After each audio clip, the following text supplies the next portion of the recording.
Je voudrais maintenant passer en revue la surmortalité qui reste élevée dans la grande majorité de nos pays jusqu'en 2023. Le fait que ce sujet ne soit pas abordé dans les médias grand public ou les médias traditionnels, le fait que ce sujet ne soit pas en priorité à l'ordre du jour du Parlement soulève la question suivante. Pourquoi ce sujet n'est-il pas abordé dans les médias grand public? Pourquoi cela n'est-il pas en tête des priorités au Parlement, au Sénat, au Congrès ou ailleurs? Cela devient vraiment un peu... Utilisons le mot « étrange » pour dire que ce sujet n'est pas discuté. J'ai des données assez précises pour vous ce matin.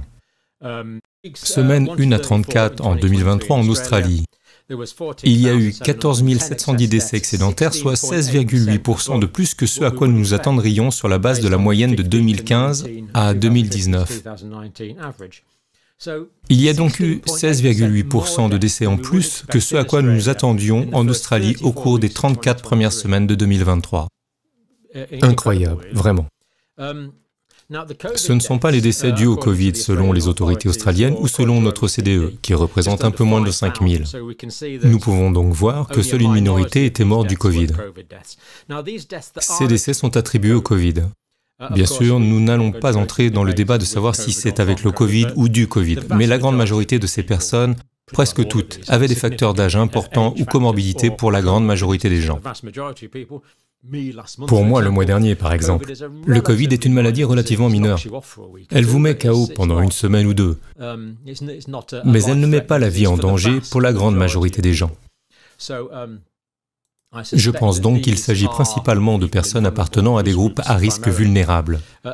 Australie 2022, sur l'ensemble de l'année, des semaines 1 à 52, le nombre était de 29 738. 18,7% de plus que ce à quoi nous nous attendions. Ajoutez les deux ensemble et vous obtenez 44 448 décès excédentaires en Australie. Il s'agit donc d'une surmortalité de 17 ou 18% en Australie. S'agit-il d'un cas isolé? Bien sûr que non. Données du Canada 2023. Les 33 premières semaines, c'est tout ce qui est disponible.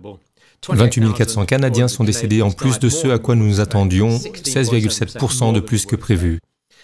Le nombre de décès attribués au Covid au Canada est de 4 613. Et comme nous l'avons dit, il s'agit de l'estimation la plus élevée. Mais bien sûr, si nous comparons ces 4 613 aux 28 400, nous constatons une fois de plus que la grande majorité des décès ne sont pas liés au Covid. Nous ne pouvons pas mettre cela sur le compte du Covid. D'autres facteurs contribuent probablement, voire certainement, à cette situation. Mais c'est partout, quasiment partout. Nous le verrons, il y a quelques exceptions. Israël, semaine 1 à 44 pour 2023, 11,8% de décès en plus que ce à quoi nous attendions. Décès Covid, 640. Encore une fois, il s'agit des décès Covid. Il s'agit de la surmortalité. La grande majorité n'étant pas des décès Covid. Israël 2022, 15,4% au-dessus de la moyenne attendue. Pays-Bas, semaine 1 à 44, 11,3% de surmortalité par rapport à la moyenne attendue. En 2022, ce chiffre était de 13,2%. Encore une fois, c'est pour l'ensemble de l'année 2022. 13,2% de décès de plus que ce à quoi on s'attendait. Nouvelle-Zélande, semaine 1 à 44 de 2023. 14,5% de décès de plus que prévu. 3 960 personnes sont décédées plus que prévu. En 2022, le nombre de décès était supérieur de 17,6% aux prévisions. Ne vous inquiétez pas, c'est pire quand nous arrivons au Royaume-Uni, aux États-Unis.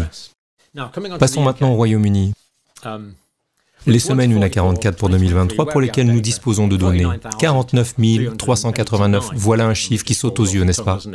9,44% de plus que ce à quoi nous nous attendions. Il s'agit de surmortalité. Les décès dus au Covid, selon le Royaume-Uni. Encore une fois, je ne crois pas un instant qu'il y ait autant de décès directement attribuables au Covid, mais nous pouvons constater qu'il y a beaucoup plus de décès qui ne sont pas attribuables au Covid. Au Royaume-Uni, en 2022, nous avons perdu 52 540 personnes de plus que prévu. Additionnez les deux, 2022 et 2023. Nous avons obtenu 101 903 décès excédentaires au Royaume-Uni au cours de ces périodes. Maintenant, j'ai un peu hésité à mettre cela, mais je l'ai fait, alors je vais vous le donner. L'apogée du Blitz, les bombardements de la Seconde Guerre mondiale en 1942 et mai 1941.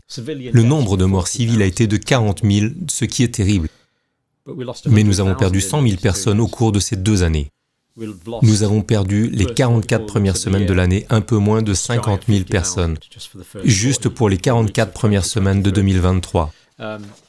155 000 Américains de plus que prévu sont morts. 76 000 sont imputables au Covid. Encore une fois, quelle que soit la précision de ces données, nous ne disposons pas de données complètes. Mais nous pouvons dire que beaucoup de personnes sont mortes sans que cela soit imputable au Covid. 7,8% de décès en plus par rapport aux prévisions. En 2022, aux États-Unis, plus d'un demi-million de personnes sont décédées, soit 17,53% de plus que ce à quoi on pouvait s'attendre pour l'ensemble des 2 années. Ce sont donc 155 000 personnes qui sont décédées en 2023, tout d'abord au cours des 37 premières semaines, bien sûr, où nous disposons des données.